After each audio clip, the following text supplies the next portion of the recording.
Question number 4.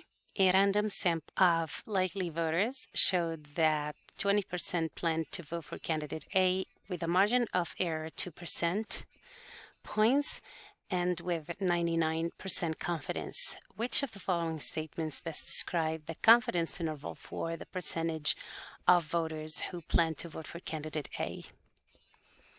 So in this case, in order to figure out the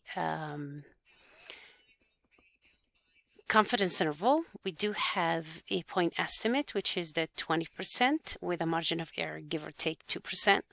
We can compute the lower bound and the upper bound of the interval like so. So we have the point estimate, P is equal to 20% with a margin of error of 2%.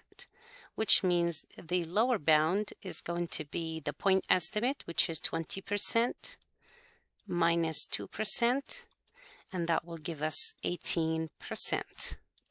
The upper bound is going to be 20% plus 2%, which is going to give me 22%. So you could say we are 99% confident that the proportion of people who will vote for candidate A is between 18% and 22%.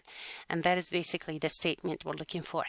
So let's read the statements. The first one says, I am 99% confident that the population percentage of voters not supporting candidate A is between 18 and 22%. But we're looking for those who actually support candidate A. So the first statement is not accurate. Second one, I am 99% confident that the population percentage of voters supporting candidate A is between 18% and 24%.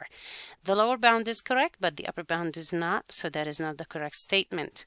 Next one, I am 99% confident that the population percentage of voters supporting candidate A is between 16 and 24. Both lower bound and upper bound are not accurate. The last one, I am 99% confident that the population percentage of voters supporting candidate A is between 18% and 22%. That appears to be the correct one. So that is the correct answer.